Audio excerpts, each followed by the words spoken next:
Assalamualaikum warahmatullahi wabarakatuh. Selamat pagi, siang, sore, dan malam semuanya. Pada kesempatan kali ini, kami dari kelompok 3 Farmasi RC akan mempresentasikan beberapa resep untuk memenuhi ujian praktikum farmasetika. Kelompok kami beranggotakan 7 orang yang nama-namanya dapat dilihat dari slide ini. Untuk resep yang akan kita bahas pada presentasi ini, kita akan membahas sebanyak 5 resep. Resep yang pertama yaitu suspensi, resep kedua yaitu pulvis, ketiga kapsul, 4 salep, dan yang terakhir potion. Berikut adalah resep yang dapat kami sajikan untuk sediaan suspensi. Untuk kelengkapan resep sendiri, di dalam resep tersebut ada nama, SIP, dan alamat dokter, tempat dan tanggal pembuatan resep, aturan pakai, tanda buka resep resipi, nama obat, jumlah dan cara pembuatan, serta nama pasien dan umur pasien. Akan tetapi, resep tersebut belum terdapat nomor telepon dokter, nomor resep, paraf dokter, serta alamat pasien. Selanjutnya kita akan masuk ke bagian preformulasi. Di dalam resep tersebut terdapat ampicillin atau ampicillinum. Sesuai dengan farmakopedia pada halaman 90, ampicillinum berfungsi sebagai antibiotikum, pemberian dan kelarutan terlampir. Selanjutnya ada chlorpheniramine malease atau CTM. Sesuai dengan farmakopedia pada halaman 193, CTM berguna untuk antihistamikum, untuk pemberian dan kelarutan terlampir. Selanjutnya, di dalam resep terdapat sirupus simplex atau sirup gula. Sesuai dengan farmakopedia ya, pada halaman 567, penggunaan sirupus simplex dalam resep berguna untuk zat tambahan. Dan yang terakhir ada CMC. Sesuai dengan farmakopedia, pada halaman 401, CMC berguna sebagai zat tambahan. Selanjutnya kita akan masuk ke dalam perhitungan dosis. Perhitungan dosis yang pertama adalah ampicillin. Dikatakan bahwa dosis lazim 1 kali minum untuk orang dewasa adalah 0,25 gram sampai 1 gram. Karena di dalam resep dikatakan bahwa obat ini diperuntukkan untuk anak 10 tahun, maka dikatakan bahwa dosis lazim untuk 1 kali minum anak 10 tahun adalah 0,125 gram sampai 0,5 gram. Untuk dosis lazim 1 harinya tidak diketahui. Sedangkan untuk dosis maksimal 1 harinya adalah 4 gram. Dan untuk dosis maksimum anak 10 tahun untuk 1 hari konsumsi adalah 2 gram. Setelah melakukan perhitungan sesuai dengan resep, didapati dosis 1 kalinya adalah 0,3 gram dan 1 harinya adalah 0,9 gram. Maka dapat disimpulkan bahwa dosis yang diberikan untuk ampicillin tidak underdose atau overdose. Karena dosis yang diberikan dalam resep masih dalam rentang dosis lazim dan di bawah dosis maksimal. Sehingga aman untuk diberikan. Selanjutnya adalah perhitungan dosis untuk CTM. Dikatakan bahwa dosis lazim 1 kali minum orang dewasa adalah 2-4 mg. Setelah melakukan perhitungan untuk anak 10 tahun, dikatakan bahwa dosis lazim untuk sekali minum adalah 1-2 mg. Sedangkan untuk dosis lazim 1 hari minum adalah 6-16 mg. Sehingga dosis lazim untuk anak 10 tahun adalah 3-8 mg untuk 1 hari minum. Dikatakan bahwa dosis maksimal 1 hari minum untuk orang dewasa adalah 40 mg. Setelah melakukan perhitungan, didapati bahwa dosis maksimal sehari untuk anak 10 tahun adalah 20 mg. Di dalam resep tertera bahwa dosis 1 kali minum adalah 50 mg atau 0,05 gram dan 1 hari minum adalah 150 mg. Sehingga dapat disimpulkan bahwa dosis yang diberikan di dalam resep adalah dosis yang overdose.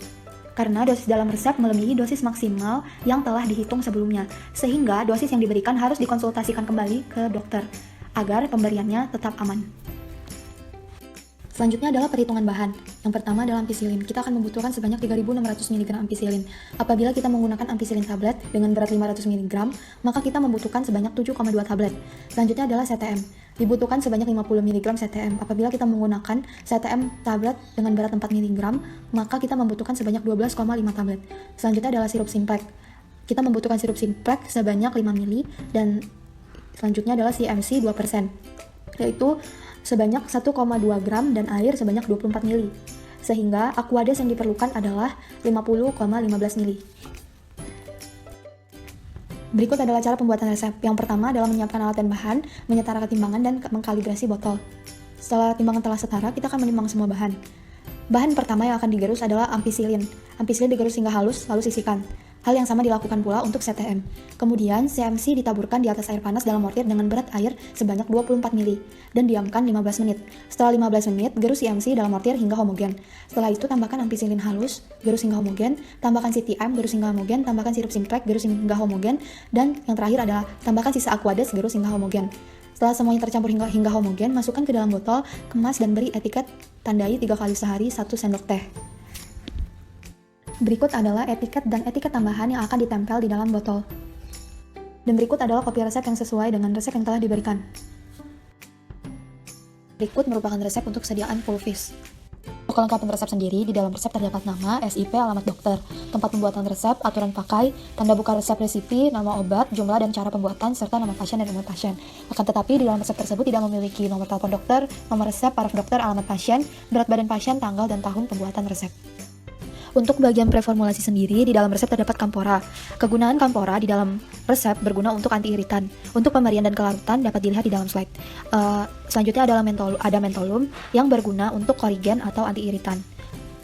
Selanjutnya di dalam resep terdapat talkum. Kegunaannya dalam resep adalah zat tambahan. Dan yang terakhir terdapat oleum rosae. Kegunaannya dalam resep tidak diketahui. Untuk pemerian talkum dan oleum rosae dapat dilihat di dalam slide. Selanjutnya adalah perhitungan bahan. Kampora yang dibutuhkan sebanyak 550 mg, mentolinum yang dibutuhkan sebanyak 825 mg, talkum yang dibutuhkan 27,5 mg, akan tetapi setelah dikurangi dengan jumlah kampora dan mentolinum, talkum yang dibutuhkan sebanyak 26,125 gram. Untuk cara pembuatan resep, pertama-tama kita harus menyetarakan timbangan. Apabila timbangan telah setara, kita akan mengambil semua bahan, lalu semua bahan akan ditimbang sesuai dengan takaran. Pertama-tama, kamfer digerus, lalu diteteskan etanol. Sebelum semuanya menguap, kita akan menambahkan talkum, setelah itu kita menyisihkannya. Hal yang sama juga dilakukan terhadap mentol. Setelah itu, mentol dan kamfer dicampurkan dan digerus hingga homogen. Setelah homogen, diteteskan oleum rosae sesuai dengan takaran, ditambahkan sisa talkum, digerus hingga homogen. Setelah itu, semua bahan diayak, ditimbang sebanyak 25 gram, dan dimasukkan ke dalam pot obat lalu diberi etiket berwarna biru. Berikut adalah etiket serta etiket tambahan yang sesuai dengan resep. Digunakan etiket biru karena pulvis yang disajikan merupakan obat luar. Dan berikut adalah kopi resep yang sesuai dengan resep yang telah disajikan. Selanjutnya adalah resep sediaan ketiga, yaitu sediaan kapsul. Untuk kelengkapan resep sendiri, di dalam resep tersebut memiliki nama, SIP dan alamat dokter, tempat pembuatan resep, aturan pakai, tanda buka resep resipi, nama obat, jumlah dan cara pembuatan, dan juga nama pasien serta umur pasien. Sedangkan di dalam resep tersebut tidak memiliki nomor telepon dokter, nomor resep, tanggal pembuatan resep, paraf dokter, serta alamat pasien. Untuk bagian preformulasi, di dalam resep terdapat acetaminophenum atau paracetamol. Kegunaan paracetamol di dalam resep adalah antipiretikum. Selanjutnya ada luminal atau fenobarbital. Di dalam resep, kegunaannya adalah sebagai hipnotikum atau sedatifum.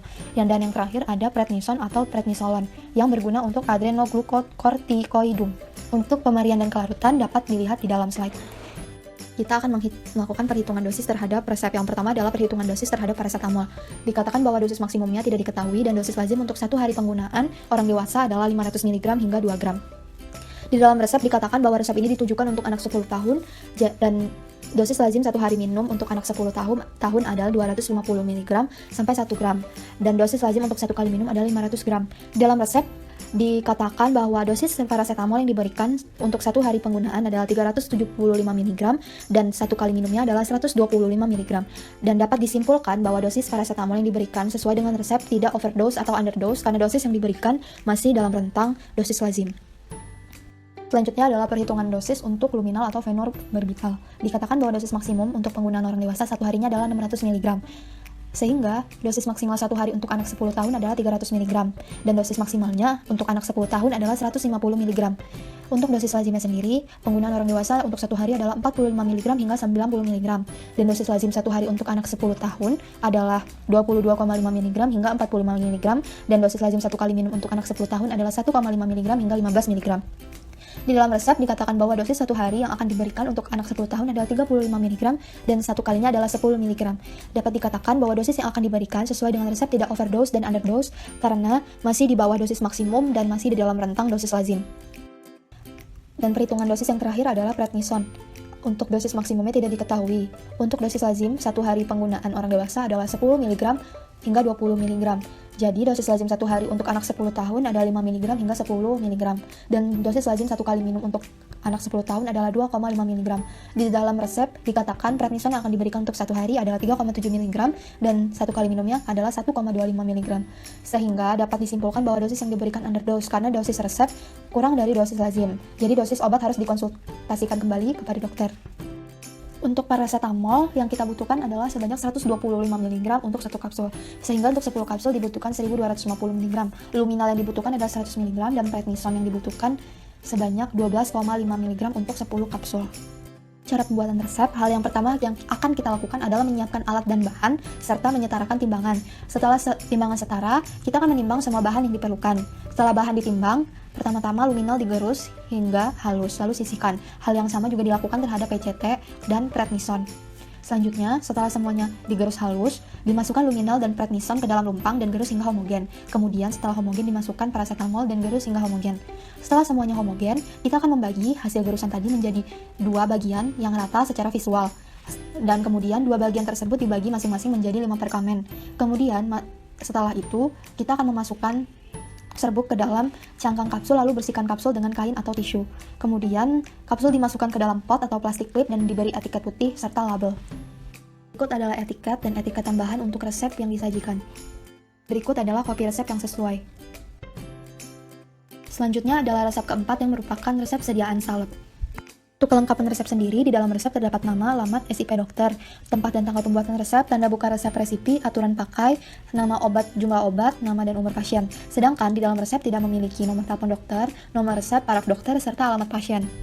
Untuk formula sediaan sendiri, dikatakan bahwa tiap 10 gram salep Whitefield mengandung asidum benzoikum 500 mg, asidum salisikum 500 mg, lanolin 4,5 mg, adep salanae sebanyak 75%, aquades 25%, dan vaselin flavum ditambahkan sebanyak 10 gram.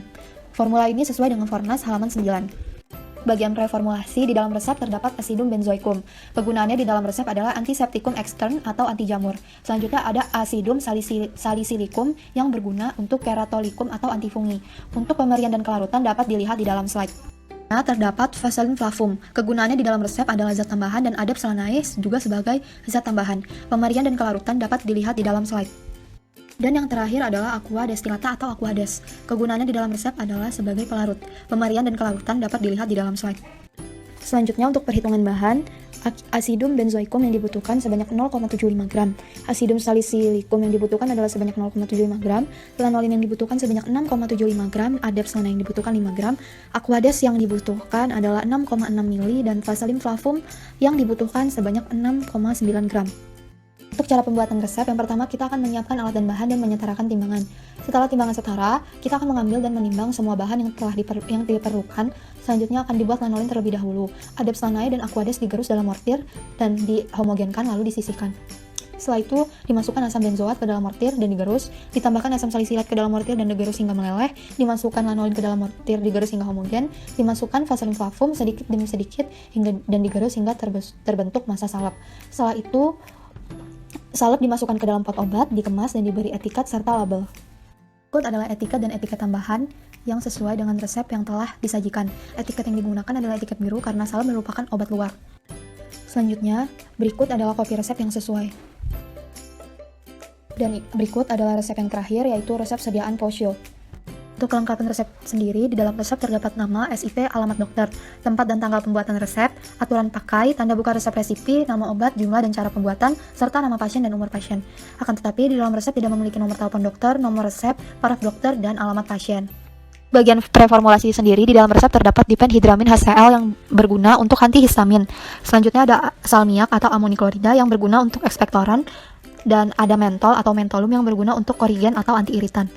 Untuk pemerian dan kelarutan masing-masing zat dapat dilihat di dalam slide.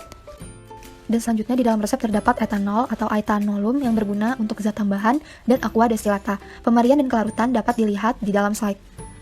Untuk perhitungan dosis yang pertama adalah diphenhidramin HCl. Dikatakan dalam Farmakopedia halaman 228, dosis maksimal satu kalinya adalah 100 mg dan dosis maksimal satu harinya adalah 250 mg untuk orang dewasa. Di dalam resep dikatakan bahwa resep ini diperuntukkan untuk anak 6 tahun, sehingga dosis maksimal satu kali minum untuk anak 6 tahun adalah 33,33 mg dan dosis maksimal untuk satu hari minum adalah 83,33 mg. Di dalam resep dikatakan dosis yang akan diberikan adalah 12,5 mg untuk satu kali minum dan dosis satu harinya adalah 37,5 mg. Dan yang kedua adalah salmiak atau amonium klorida. Dalam Farmakopedia pada halaman 87 dikatakan dosis maksimal satu harinya 8 gram, sehingga dosis maksimal untuk satu hari minum anak 6 tahun adalah 2,6 gram. Di dalam resep dikatakan bahwa satu dosis yang akan diberikan untuk satu kali minum adalah 0,08 gram dan satu hari minum adalah 0,249 gram. Untuk bahan-bahan yang dibutuhkan, diphenhidramin HCl sebanyak 0,15 gram, salmiak sebanyak 1 gram, mentol sebanyak 0,1 gram, etanol sebanyak 3 ml, sirup timi sebanyak 12 ml, dan aquades sebanyak 44 ml atau 43,75 ml. Untuk cara pembuatan resep, yang pertama kita akan menyiapkan alat dan bahan dan menyetarakan timbangan. Setelah timbangan setara, kita akan menimbang semua bahan yang diperlukan. Setelah itu, botol yang akan digunakan dikalibrasi sebanyak 60 ml. Selanjutnya, dipenhidramin HCl dimasukkan ke dalam beaker gelas dan tambahkan air secukupnya, aduk hingga larut. Setelah itu, dimasukkan salmiak ke dalam beaker gelas dan aduk hingga larut. Setelah itu, dimasukkan mentol ke dalam lumpang, tambahkan etanol, gerus hingga larut. Masukkan larutan dipenhidramin HCl dan salmiak ke dalam lumpang, gerus hingga larut. Masukkan sirup kimia ke dalam lumpang, gerus hingga homogen, dan setelah itu dimasukkan sisa aquades, gerus hingga homogen. Setelah semuanya homogen, dimasukkan sediaan ke dalam botol dikemas dan diberi etiket serta label. Berikut adalah etiket serta etiket tambahan yang sesuai dengan resep yang telah disajikan. Dan berikut merupakan kopi resep yang sesuai. Sekian presentasi dari kami. Atas perhatiannya kami ucapkan terima kasih. Wassalamualaikum warahmatullahi wabarakatuh.